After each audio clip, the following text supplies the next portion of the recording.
अरविंद केजरीवाल हनुमान जी के कट्टर भक्त बन गए हैं। वैसे तो अरविंद केजरीवाल की पहचान या फिर वो स्वयं घोषित कट्टर ईमानदार नेता हैं, लेकिन राम मंदिर में प्राण प्रतिष्ठा के ठीक पहले अरविंद केजरीवाल की पार्टी ने यह ऐलान किया है कि दिल्ली की सभी विधानसभाओं में अरविंद केजरीवाल की पार्टी 22 तारीख को यानी कि राम मंदिर में प्राण प्रतिष्ठा के दिन पूरे दिल्ली के सभी विधानसभा में 70 विधानसभा क्षेत्रों में सुंदर कांड के पाठ का आयोजन करेगी। साथ में हनुमान चालीसा का भी पाठ होगा। इसके अलावा अरविंद केजरीवाल की पार्टी हर महीने के पहले मंगलवार को हनुमान चालीसा के पाठ का आयोजन अलग अलग विधानसभाओं में करवाएगी। इसका उद्देश्य ये है कि जो राम मंदिर से बीजेपी को बढ़त मिलने वाली है, जो राम मंदिर से बीजेपी को फायदा पहुंचने वाला है, उस फायदे को कम किया जा सके। आप लोगों को याद होगा जब बंगाल में चुनाव था, विधानसभा का चुनाव था, तब बीजेपी ने इसी तरीके के कार्यक्रम आयोजित किए थे। काफी बड़े पैमाने पे कार्यक्रम आयोजित किए थे बंगाल में। उसमें जो जागरण का प्रोग्राम होता है, जो माता जागरण होता है, जो कीर्तन होता है, उस तरीके के प्रोग्राम बीजेपी ने जो बंगाल में करवाए थे, उससे उनको जो हिंदुओं को एकजुट करने में मदद मिली थी। ठीक उसी तरीके से अरविंद केजरीवाल दिल्ली में सुंदरकांड का पाठ करवाएंगे और साथ में हनुमान चालीसा का भी वो कार्यक्रम हर महीने के पहले मंगलवार को करवाएंगे। इससे फायदा उनकी पार्टी को ये मिलेगा कि जो भी एक बीजेपी का एजेंडा हो सकता था कि देखो जी ये राम मंदिर के प्राण प्रतिष्ठा कार्यक्रम में नहीं आए, तो उनके पास एक कहने के लिए रहेगा कि देखो जी हमें राम मंदिर से कोई आपत्ति नहीं है, हमें राम जी के मंदिर में जो प्राण प्रतिष्ठा हुआ कार्यक्रम उससे कोई आपत्ति नहीं है, हम तो वही काम दिल्ली में कर रहे हैं।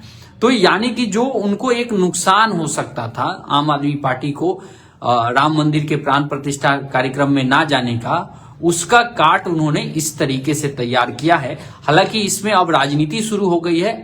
ओवैसी जो हैं, AIMIM के जो मुखिया हैं, उन्होंने कहा है कि सरकार का काम होता है कि वो लोगों के स्वास्थ्य के लिए, शिक्षा के लिए, बिजली पानी के लिए काम करना चाहिए, ना कि उनको धार्मिक आयोजन करवाना चाहिए। इस पर राघव चड्ढा का जवाब आया, जो राज्यसभा सांसद हैं राघव चड्ढा, जो आम आदमी पार्टी के।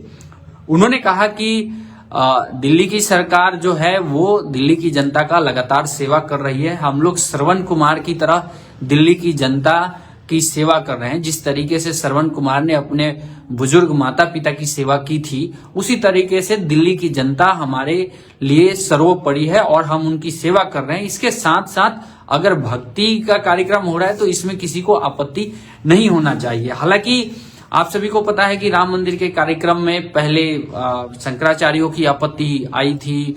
इसके अलावा कांग्रेस ने भी मना कर दिया कि वो राम मंदिर के प्राण प्रतिष्ठा कार्यक्रम में नहीं जा रही है, और उसका इम्पैक्ट अब ये देखने को मिला कि धीरे धीरे जितने भी इंडिया ब्लॉक यानी जो विपक्षी खेमे के जो दल हैं, उन सभी ने लगभग दूरी बना ली है। पंकज कुमार जी का कमेंट आया है, लिख रहे हैं कि मेरा मानना है कि बीजेपी को उसकी भाषा में सौम्य तरीके से कोई जवाब दे सकता है तो वो है केजरीवाल।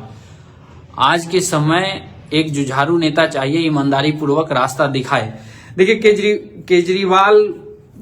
केजरीवाल में वो सब गुण हैं जो बीजेपी में हैं।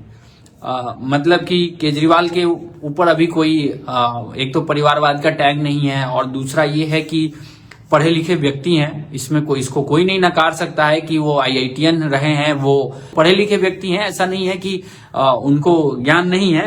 हाँ, ये है कि उनके जो अभी उनका जो दल है वो केवल जो विचारधारा आधारित नहीं है, उनका कैडर अभी अलग अलग राज्यों में उतना नहीं है। लेकिन हाँ, ये मान सकते हैं कि अगर अरविंद केजरीवाल की राजनीति चलती रही तो 15 साल यानी 3 चुनाव के बाद हो सकता है कि वो कांग्रेस को रिप्लेस कर दें, क्योंकि बहुत सारे जगह पे लोग अब ये कह रहे हैं कि यार हमने कांग्रेस को इतना वोट दे लिया, ये तो हरा नहीं पा रही है बीजेपी को, तो क्यों नहीं किसी दूसरे को ही दे दें। तो अरविंद केजरीवाल एक अल्टरनेट बनते जा रहे हैं विपक्ष के नेता के तौर पे। हालांकि उनकी कुछ ऐसी नीतियां रही जिसके कारण उनको मतलब आलोचना भी झेलनी पड़ी। लेकिन फिलहाल जो ये राम मंदिर का एपिसोड चल रहा है, आप सभी को पता होगा कि शंकराचार्य जो थे वो उन्होंने सवाल उठाए थे, और कमाल की बात तो यह है कि कुछ लोग शंकराचार्य पे ही सवाल उठाना शुरू कर दिए कि शंकराचार्य ने राम मंदिर के लिए क्या किया है, या फिर किसने शंकराचार्य ने राम मंदिर के लिए आके लड़ाई लड़ी है। तो अब बात तो यही है कि हर कोई अपने तरीके से हर चीज को व्याख्या करने में लगा है, हर चीज की व्याख्या करने में लगा है। कल एक व्यक्ति मुझे मिले, बात यही हो रही थी कि शंकराचार्यों की बात सुनी जानी चाहिए थी, क्योंकि वो हिंदू धर्म के सर्वोच्च धार्मिक गुरु हैं, उनके ऊपर कोई और पद नहीं है। जैसे ईसाइयों में पोप होता है और बौद्धों में दलाई लामा होते हैं, उस तरीके से हिंदू धर्म में या सनातन धर्म कहें, उनमें शंकराचार्य होते हैं। और अगर इनको किसी चीज पे आपत्ति है तो इनको विश्वास में लिया जाना चाहिए। इस पे एक व्यक्ति कहने लगे कि 1970 के आसपास तक पूरे देश के हिंदू सिखा रखते थे। सिखा यानी कि जो चुटिया होती है, पतली सी होती है, लंबी होती है, वो रखा करते थे, और 1970 में सब कटवा के फेंकवा दिया गया। उस समय शंकराचार्य कहाँ थे? तो मैंने उनको यही कहा कि आज के बच्चे लव मैरिज कर रहे हैं, उसके लिए भी शंकराचार्य ही जिम्मेवार हैं। आज का बच्चा, अगर मेरा बच्चा किसी और समाज की लड़की से शादी कर ले, उसमें भी शंकराचार्य ही आके बताएंगे कि एक बाप का भी फर्ज होता है। शंकराचार्य जाएंगे हर हिंदुस्तानी के पास शिखा चेक करने की, उसने शिखा कटवाई है या नहीं कटवाई है, या उसका बाप देखेगा कि भाई तुम ये कटवा रहे हो, ये धर्म संगत नहीं है। तो दरअसल शंकराचार्य के बारे में इतनी सारी भ्रांतियां हैं, लोगों को पता ही नहीं है कि शंकराचार्य जो हैं वो क्या करते हैं, उनका काम क्या है। शंकराचार्य का काम ये नहीं है कि वो माइक लेके और राम कथा कहेंगे या फिर कीर्तन करेंगे और वहां पे 2-4-5 हजार लोग आके बैठे हैं और वो उनको सुनेंगे, वो काम नहीं है। शंकराचार्य का काम है वेदों का पठन पाठन करवाना। वेद वेदांत के ज्ञाता होते हैं वो लोग। शंकराचार्य बनना इतना आसान काम नहीं है। नेता बनने के लिए आपके पास पैसा होना चाहिए, कुछ इस तरीके के आप कारनामे कर दो, थोड़ा हिंदू मुस्लिम कर दो, नेता बन जाओगे। शंकराचार्य बनने के लिए आपको घर त्यागना होता है 12 वर्ष से पहले। आप एक मठ में जाते हो, वहां पे वेद की पढ़ाई करते हो, उपनिषद की पढ़ाई करते हो, वेदांत में आप जब माहिर हो जाते हो, उसके बाद आपको सन्यास दिया जाता है। सन्यास का एक विधान होता है, सन्यास से पहले आपको खुद का ही पिंडदान करना होता है। समझिए, जो लोगों के मरने के बाद जो उनके घर वाले करते हैं, वो सारा काम पहले होता है।